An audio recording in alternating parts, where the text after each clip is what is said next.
So this afternoon saw the first home game of the season at the Etihad, and it has finished Man City 6, Huddersfield 1. Sublime performance, really picking up where we left off last season. Let's talk about the game.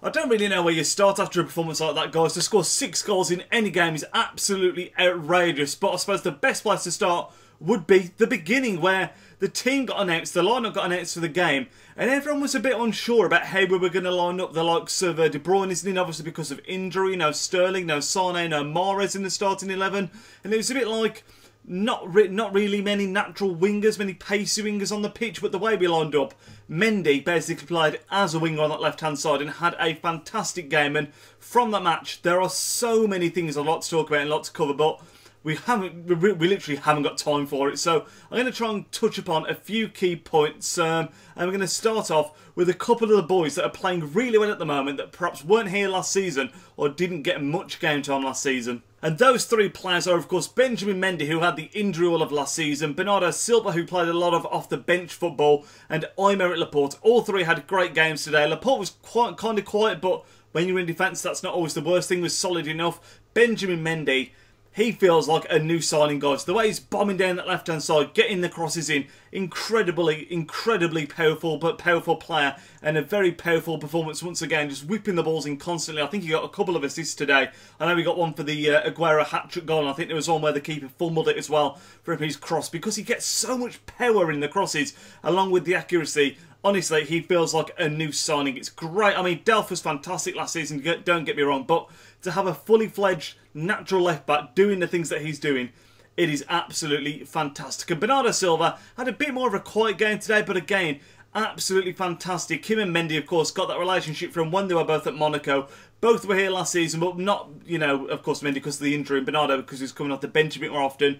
Both this season really hit the ground running, and it's been a fantastic start. I think when you're talking about who was the best performer on the pitch today, it's a very difficult to say, because everyone had a great game. I mean, you don't win 6-1 with people playing poorly, obviously, but Aguero's going to take the headlines. Got a hat-trick, incredible performance from Aguero, but you've got to highlight David Silva, guys. It's his first game coming back into this season. Had a tough time last year, of course, with everything that was going on with his son and everything, and actually had him for the lineups today when they were walking out the tunnel, which was fantastic to see. But De Bruyne's missing. Everyone's been talking about the fact that we've got no De Bruyne, and David Silva just steps up. He scored an absolutely magnificent free kick, something that I don't think we've ever seen him do at City before. But even without that goal, his performance was absolutely world class. Actually got subbed off towards the end because he hasn't been playing much football because of the fact that he's been at the World Cup, not had many training sessions yet, but he is just an absolute freak how good he is, guys. David Silva, the best player to ever pull on the Man City shirt, many people say. And when you look at the performance he's put in today, it's difficult to argue against it, because his consistency and level of performance are absolutely unparalleled in that midfield for Man City. I mean, don't get me wrong, De Bruyne is fantastic, and although we didn't necessarily miss him today, I think we will miss him in certain games, because I don't think David Silva possesses the same amount of power and drive as him. But when it comes to ball control, picking the right pass, agility, dribbling, David Silva is absolutely outrageous, and once again today put in a world-class performance. He was the man of the match for me today. I think the other interesting thing to see is we've already touched upon how we played a bit of a different system and nobody knew what to expect. One great thing about the players that we've got is that we are so flexible. I mean, the way we started the team, started off when the game kicked off, Bernardo Silva was playing sort of out on the right-hand side. You had Silva in the centre with Ilkay Gundogan, and then as I've touched upon, Mendy was on the left playing as almost a winger essentially. Fernandinho, of course, sitting in front of the defence as he always does so well. And then Mahrez comes on, and Bernardo Silva pushes into the middle and he goes out wide. Then Leroy Sane comes on and he ends up going over to the left-hand side, and you got Mendy going further back. And it's just incredible how much flexibility and how many fantastic players we've got in the squad right now, and we really do seem to have picked up where we left off last season. But that flexibility is something that I think is going to come in handy, not only for rotation purposes, hopefully when we come later on into the season and we're playing a lot of games because we're still in competitions, that'd be great obviously.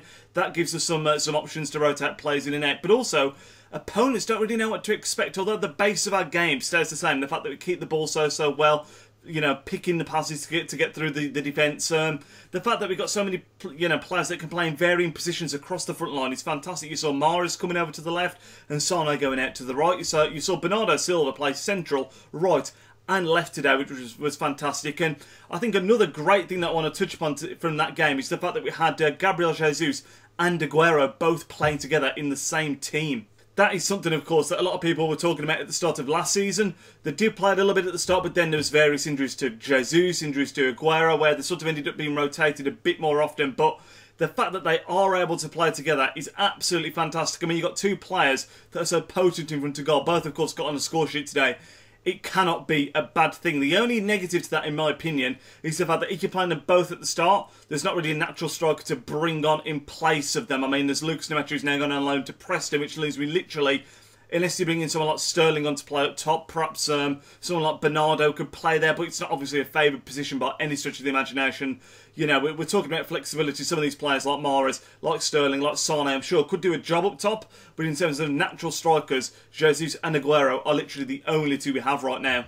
Another thing that's worth touching upon is the fact that Phil Foden got some more game time again today, and that is something that is fantastic to see, proving that players can come through the youth academy and start to get featured in the first team if they've got the ability. We all know Foden's got the ability, that goes without saying, but he came off the bench in the Arsenal game. He's come off the bench again today. I think he played a little bit longer today as well. I think he got a few more minutes, It's great to see him being thrown into the team, and potentially, I mean, Gundogan, who's a bit of a silent hero really, he plays really, really well and never gets many of the headlines. Maybe you'll see him rotated with Foden while De Bruyne's out with injury, because that's who he came on for, and that's certainly a role that he can play. So Foden, again, getting game time can only be a great thing. Firstly, for his progression as a footballer and the fact that he's playing amongst obviously such fantastic players, but it's also just great to see for other youth players that there is a chance, if you put the work in, if you are good enough, you will get time on the pitch with the first team. Can only be a good thing, like I say.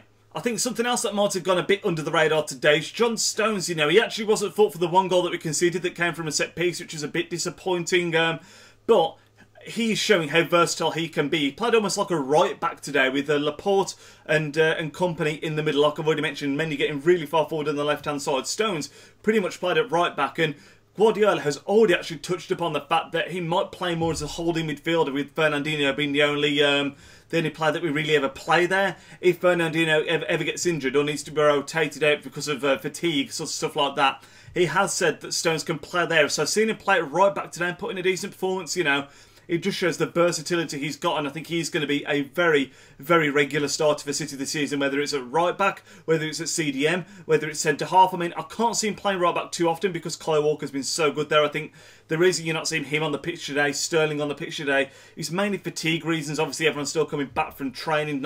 Some players haven't had as much training as others. Some players have come back at different times from the World Cup, all that kind of stuff. But the fact that Stones is filled in there today and looks very, very comfortable for the most part is absolutely fantastic. And like I say, even if he's popping him in a lot of different positions, I think you're going to see a lot of him this season. And let's hope he can continue the form, because he was incredible for us at the start of last season before he picked up his injury. Has an incredible World Cup for England, and he's had a great start to the season with us again now. Going on from this win, of course, that does currently leave us top of the table on goal difference. Still very, very early days, of course. That goes without mentioning. We've got Wolves away next week, which is going to be a tough game. They've not picked up a win yet, Wolves, in the first two games, but away from home, they've got some dangerous players. The likes of Ruben Neves, of course, who's had a flying start to the season, so can't go into that, arrogance not the right word, but can't go into that game taking it for granted almost. It's going to be a tough, tough game, and then we follow that up with a home game against Newcastle. So if we can get another run going, I mentioned this in the first game, if we can get a run going that's anywhere near as good as the one we put together at the start of last season, where I think we won 19 games in a row, that would be fantastic. But the way that we started, it really is picking up where we left off last season, and I think other teams in the Premier League have got to fear us. I mean, coming into this new season, a lot of the talk was about Liverpool, the big signings they've made, and don't get me wrong, they looked incredibly, incredibly dangerous, especially in their first week win against West Ham. But they've still not played yet this week. They play on Monday against Crystal Palace. But I think the performances that we've put in, beating Arsenal away, and then the emphaticness, if that's not even a word, but just how emphatic we were in today's game against Huddersfield, has got to be a reminder to everyone else that, hang on a minute, Man City, 100 points last season, still an incredible, incredible team, and perhaps that does take a little bit of the attention off Liverpool. But as far as I'm concerned, everyone can keep talking about Liverpool because it takes a bit of a bit of the pressure off us and a bit of the limelight off us. I don't really mind just putting in win after win after win and not being mentioned at all as long as we're doing well. So, yeah, fantastic win today again. Hopefully we can carry this form into next week against Wolves and, like I said, get a few wins in a row under our belts. But let's not get too carried away. It's a fantastic start. But let me know in the comment section down below your thoughts on who your man of the match was in today's games and any just thoughts from the game in general. As I've already mentioned, the man of the match for me, despite Aguero's hat-trick, was David Silva, who I thought was absolutely outstanding before he got taken off late into the game. But David Silva for me, let me know yours in the comment section down below and any other thoughts like I've just mentioned. But that is going to end off this video, guys. I hope you all did enjoy. Leave a big thumbs up if you did, as always, and subscribe if you are new. And I'll catch you all in the next one, guys. Yeah, enjoy the rest of your weekend. Nidge out.